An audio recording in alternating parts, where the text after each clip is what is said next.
तो लीजिए प्यारे विद्यार्थियों, हमारे पास में आ चुका है आपका कक्षा 12वीं का अर्धवार्षिक परीक्षा का अर्थशास्त्र का पूरा क्वेश्चन पेपर और इसका पूरा सॉल्यूशन। जी हाँ प्यारे विद्यार्थियों, आप सबके लिए मैं कक्षा 12वीं अर्धवार्षिक परीक्षा 2025-26 का आपका अर्थशास्त्र विषय का एकदम असली वाला पेपर लेकर आ चुका हूँ। जल्दी से प्यारे बच्चों आप लोग इस पेपर को देख लें और अच्छे प्रकार से पूरा का पूरा पेपर समझ भी लें। ये सब पेपर प्यारे बच्चों यहाँ पर मैं आपको बता रहा हूँ ना, ठीक वैसा का वैसे क्वेश्चन पेपर आपको परीक्षाओं में देखने को मिलेगा। अब चलो अपन आगे बढ़ते हैं, समझते हैं आपके पूरे पेपर को। तो देखो प्यारे बच्चों, यहाँ पर आपसे टोटली इस प्रकार से 23 क्वेश्चन पूछे जाएंगे आपके पेपर में, और कुछ इस प्रकार का क्वेश्चन पेपर प्यारे बच्चों आपको परीक्षाओं में देखने को मिलेगा। एक भी क्वेश्चन का आंसर प्यारे बच्चों यहाँ से आपका मिस नहीं होगा। देख सकते हो इस प्रकार का क्वेश्चन पेपर प्यारे बच्चों आपका परीक्षाओं में आया है। आप लोग इसको देख लें और पूरा समझ भी लें। पहला क्वेश्चन प्यारे बच्चों पढ़ते हैं, क्या दे रखा है। पहला क्वेश्चन लिखा है सही विकल्प चुनकर लिखिए। सही विकल्प में आपको कैसे चयन करना होगा। पहला क्वेश्चन, अर्थव्यवस्था को वर्गीकृत किया जा सकता है। तो देखो पर जो अर्थव्यवस्था को वर्गीकृत किया जा सकता है उपरोक्त सभी रूपों में। और अब अगला क्वेश्चन लिखा है, निम्नलिखित में से किस अर्थव्यवस्था में निजी एवं सार्वजनिक क्षेत्र का से अस्तित्व पाया जाता है। देखो प्यारे बच्चों, इस क्वेश्चन का राइट आंसर आपका क्या आ जाएगा, निजी और सार्वजनिक क्षेत्र का से अस्तित्व किस में पाया जाता है। तो देखो इसका राइट आंसर प्यारे बच्चों आपका आ जाएगा मिश्रित अर्थव्यवस्था में, ठीक है। और अब अगला क्वेश्चन प्यारे बच्चों पढ़ते हैं, क्या दे रखा है, जब कुल उपयोगिता अधिकतम होती है तब सीमांत उपयोगिता होती है। तो देखो प्यारे जो जब कुल उपयोगिता अधिकतम होती है तब सीमांत उपयोगिता क्या होती है। तो देखो प्यारे जो इसका राइट आंसर आपका आ जाएगा शून्य होती है। क्या लिख कर आओगे, शून्य होती है। और अब अगला क्वेश्चन प्यारे बच्चों पढ़ते हैं, क्या दे रखा है, विभिन्न वस्तुओं के लिए मांग की कीमत रोज होती है। देखो प्यारे बच्चों, विभिन्न वस्तुओं के लिए मांग की कीमत रोज कितनी होती है। तो देखो इस क्वेश्चन का उत्तर प्यारे बच्चों आपका क्या आ जाएगा, आप लोग देख कर जाना अच्छी प्रकार से। तो देखो प्यारे बच्चों, ये जो चौथे नंबर का क्वेश्चन पूछा ना, इसमें आपको थोड़ा सा कंफ्यूज कर दिया गया है कि देखो प्यारे बच्चों यहाँ पर विभिन्न वस्तुओं के लिए मांग की कीमत रोज कैसी होती है। तो देखो प्यारे बच्चों, इसकी कीमत रोज कैसी होती है, ऋणात्मक होती है, ठीक है। और अब अगला क्वेश्चन, वस्तु की उस मात्रा को क्या कहते हैं जिसे विक्रेता निश्चित समय बाजार या कीमत पर पूर्ति पर बेचने के लिए तैयार है। तो देखो पर जो उसको कहते हैं पूर्ति, पूर्ति इसका राइट आंसर होगा। और अब अगला क्वेश्चन पढ़ते प्यार बच्चों, देख सकते हो यहाँ पर क्वेश्चन लिखा है, ऐसी वस्तुएं जिनका एक दूसरे के बदले प्रयोग किया जाता है क्या कहलाती है। तो देखो प्यारे बच्चों, ऐसी वस्तुओं को स्थानापन्न वस्तुएं कहते हैं, इसका राइट आंसर यह आ जाएगा। और उपभोक्ता का संतुलन उस बिंदु पर होता है जब, देखो प्यारे बच्चों सातवें नंबर का जो क्वेश्चन पूछा ना, इसका राइट आंसर आपका क्या जाएगा, इसका राइट आंसर आपका प्यारे बच्चों यहाँ से आप लोग देख कर जाना क्या होगा। सातवें नंबर के क्वेश्चन का राइट आंसर प्यारे बच्चों आपका आ जाएगा सीमांत उपयोगिता मूल्य, ठीक है ना, ये इसका राइट आंसर होगा। और उसके बाद में चलो अपन आगे बढ़ते हैं, आगे क्वेश्चन को देखते हैं। तो देखो प्रश्न 2 में आपसे रिक्त स्थानों की पूर्ति पूछी जाएगी। रिक्त स्थान पूर्ति को आप लोग यहाँ से अच्छे से देख ले, पूरा का पूरा पेपर समझ कर जाना। पहला क्वेश्चन पूछा है, अल्पकालीन उत्पादन फलन की व्याख्या साधनों के प्रतिफल के द्वारा की जाती है। क्या लिख कर आओगे प्यारे बच्चों, यहाँ पर आपको लिख कर आना होगा, अल्पकालीन इसकी प्रगति किसके द्वारा की जाती है। क्या लिखोगे, साधनों और उसके बाद में के प्रतिफल के रूप में, साधनों के, और उसके बाद में देखो आगे लिखोगे प्रतिफल, और उसके बाद में देखो आगे लिखोगे साधनों के प्रतिफल। और उसके बाद में देखो प्यारे जो यहाँ से आपको इस प्रकार से लिख देना है। देखो यहाँ से आपको क्या लिख कर आना होगा, साधनों के प्रतिफल के रूप में आपको लिख कर आना होगा, ठीक है ना। तो यहाँ से आप लोग यह लिख ले, साधनों के प्रतिफल के रूप में। और अब अगला क्वेश्चन प्यारे बच्चों पूछा है, अवधि में स्थिर लागत नहीं होती है। तो देखो प्यारे बच्चों, दीर्घ अवधि में स्थिर लागत नहीं होती है। क्या लिखोगे, दीर्घ अवधि, ठीक है। और अब अगला क्वेश्चन प्यारे बच्चों पढ़ते हैं, क्या दे रखा है, सीमांत लागत केवल लागतों पर निर्भर करती है। तो देखो प्यारे बच्चों, सीमांत लागत जो है ना, केवल परिवर्तनशील लागतों पर निर्भर करती है। क्या लिखोगे यहाँ पे, केवल परिवर्तनशील लागतों पर निर्भर करती है। तो देखो यहाँ से आप लोग लिख लेना, सीमांत लागतें केवल परिवर्तनशील लागतों पर निर्भर करती है। अब अगला क्वेश्चन, उत्पादन बंद कर देने पर परिवर्तनशील लागतें हो जाती है। तो देखो प्यारे बच्चों, उत्पादन बंद कर देने पर परिवर्तनशील लागतें क्या हो जाती है, शून्य हो जाती है। और अब अगला क्वेश्चन प्यारे बच्चों पढ़ते हैं, क्या दे रखा है, सीमांत आगम आय में परिवर्तन की दर है। देखो प्यारे बच्चों, सीमांत आगम शून्य आय में परिवर्तन की दर है। क्या लिखोगे, शून्य आय में परिवर्तन की दर है। और अब अगला क्वेश्चन प्यारे बच्चों पढ़ते हैं, कम कीमत पर कुल पूर्ति स्टॉक से होती है। देखो प्यारे बच्चों, कम कीमत पर कुल पूर्ति स्टॉक से क्या होती है। तो देखो यहाँ से आपको लिखना होगा कम होता है, कम होती है, ठीक है ना। तो यहाँ तक कि प्यारे बच्चों आपको मैंने सभी क्वेश्चन के उत्तर बता दिए हैं। और उसके बाद में देखो प्यारे बच्चों अपन आगे बढ़ते हैं, आगे के सभी क्वेश्चन और उन क्वेश्चन के आंसर और मैं आपको बताता हूं। तो देखो प्यारे बच्चों आगे बढ़ते हैं, आगे सभी क्वेश्चन को देखते हैं। तो देखो ये लिखे हैं, यहाँ से आप लोग प्रश्न नंबर 3 में से जोड़ी देखकर चले जाना। अतिरिक्त की जोड़ी का मिलान प्यारे बच्चों, अतिरिक्त मांग की जोड़ी का मिलान इससे हो जाएगा, अतिरिक्त पूर्ति की जोड़ी का मिलान इससे होगा। आधुनिक अर्थशास्त्र के जनक प्यारे बच्चों आपके एडम स्मिथ आ जाएंगे। और उसके बाद में देखो महामंदी वर्ष की जोड़ी का मिलान प्यारे बच्चों आपका ई से हो जाएगा।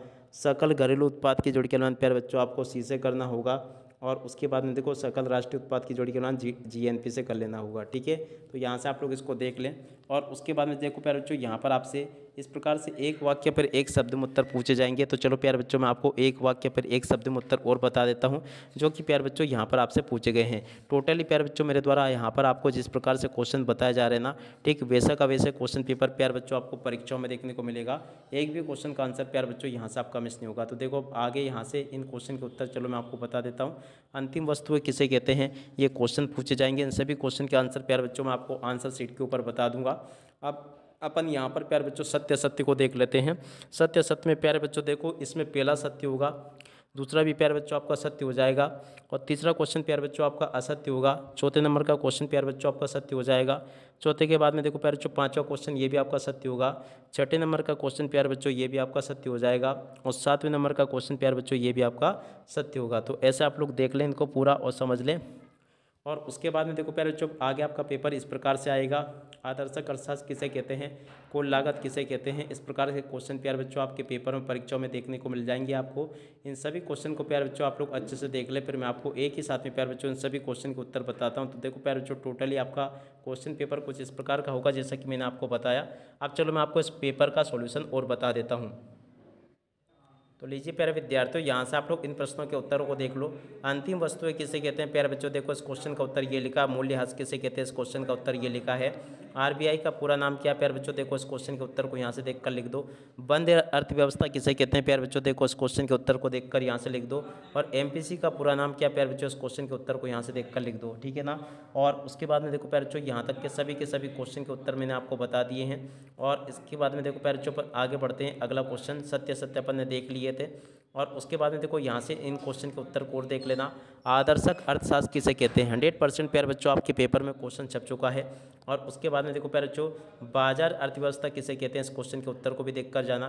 कुल लागत किसे कहते हैं प्यारे बच्चों, देखो इस क्वेश्चन के उत्तर को भी आप लोग देख कर जाना अच्छी प्रकार से। एक भी क्वेश्चन का आंसर प्यारे बच्चों यहाँ से आपका मिस नहीं होगा। जैसा पेपर में आपको बता रहा हूँ ना, ठीक वैसा का वैसे क्वेश्चन पेपर प्यारे बच्चों आपको परीक्षाओं में देखने को मिल जाएगा ये। और सीमांत लागत किसे कहते हैं प्यारे बच्चों, देखो इस क्वेश्चन के उत्तर को भी आप लोग पूरा का पूरा देख लो और अच्छे प्रकार से इसको हल कर लेना। एक भी क्वेश्चन का आंसर प्यारे बच्चों यहाँ पर ऐसा नहीं होगा जो कि आपको प्यारे बच्चों समझ में नहीं आए। ठीक है ना। यहाँ तक के सभी क्वेश्चन के आंसर प्यारे बच्चों मैंने आपको बता दिए थे ऑलरेडी, और जो बाकी बचे उन सभी क्वेश्चन के उत्तर को यहाँ से देख ले। उच्चतम निर्धारित कीमत किसे कहते हैं, न्यूनतम निर्धारित कीमत किसे कहते हैं। और उसके बाद में देखो प्यारे बच्चों अगला क्वेश्चन पूछा है संतुलन कीमत किसे कहते हैं। बाजार संतुलन का क्या अर्थ है प्यारे बच्चों, देखो इस क्वेश्चन के उत्तर को भी देख लो। स्टॉक तथा प्रवाह में प्यारे बच्चों आपको दो अंतर बताने हैं, और मध्यवर्ती वस्तुओं के दो उदाहरण आपको बताने हैं। और अब अगला क्वेश्चन वस्तु विनिमय प्रणाली की कोई दो कठिनाइयाँ प्यारे बच्चों आपको बतानी है। मुद्रा के कोई दो दोष प्यारे बच्चों आपको दो कार्य बताने हैं। और अब अगला क्वेश्चन प्यारे बच्चों राष्ट्रीय मापन की आय विधि किसे कहते हैं, इस क्वेश्चन के उत्तर को भी आप लोग देख कर जाना। दोहरा गणना की समस्या क्या है, इस क्वेश्चन के उत्तर को देख कर जाना। और अब अगला क्वेश्चन समग्र मांग का अर्थ लिखिए। प्रभावपूर्ण मांग किसे कहते हैं, इस क्वेश्चन के उत्तर को प्यारे बच्चों आप लोग अच्छे से याद करके जाना। मितव्ययिता का विरोधाभास किसे कहते हैं प्यारे बच्चों, इस क्वेश्चन के उत्तर को भी आप लोग अच्छे से याद करके जाना। गुणक किसे कहते हैं, उसके बाद में देखो प्यारे बच्चों उपभोग फलन किसे कहते हैं। इस प्रकार से प्यारे बच्चों यहाँ तक के सभी क्वेश्चन के उत्तरों को देख कर जाना। अगला क्वेश्चन प्यारे बच्चों न्यून मांग के दो कारण आपको बताने हैं। मांग के नियम की सचित्र प्यारे बच्चों आपको व्याख्या करनी है, इस क्वेश्चन के उत्तर को भी देख कर जाना। कुल उपयोगिता किसे कहते हैं प्यारे बच्चों, देखो इस क्वेश्चन के उत्तर को देख लेना। और अब अगला क्वेश्चन अनादि मांग वक्र की तीन विशेषताएं प्यारे बच्चों आपको बतानी है, तो देखो इस क्वेश्चन के उत्तर को भी देख लें। बाजार बजट सेट तथा बजट लाइन किसे कहते हैं, इस क्वेश्चन के उत्तर को देख कर जाना। पूर्ण प्रतियोगिता की तीन विशेषताएं प्यारे बच्चों आपको बतानी, तो देखो पहली विशेषता क्रेता और विक्रेताओं की संख्या अधिक है, समरूप वस्तुएं होती है, और बाजार का पूर्ण ज्ञान होता है, फर्मों का स्वतंत्र प्रवेश और बहिर्गमन होता है। और अब अगला क्वेश्चन पूर्ति का नियम की सचित्र व्याख्या प्यारे बच्चों आपको करनी है, तो देखो इस क्वेश्चन के उत्तर को भी देख ले। केंद्रीय बैंक के तीन कार्यों को प्यारे बच्चों आपको समझाना, तो देखो इस क्वेश्चन के उत्तर को भी देख ले पूरा। ये भी प्यारे बच्चों मैंने आपको पूरा बता दिया। ठीक है। और इस प्रकार से प्यारे बच्चों आप लोग A to Z सभी क्वेश्चन के उत्तर को देख कर जाना। व्यापारिक बैंक के तीन कार्यों को लिखिए। देखो प्यारे बच्चों व्यापारिक बैंक के तीन कार्यों को यहाँ से देख कर लिख देना, ये भी मैंने आपको बता दिया।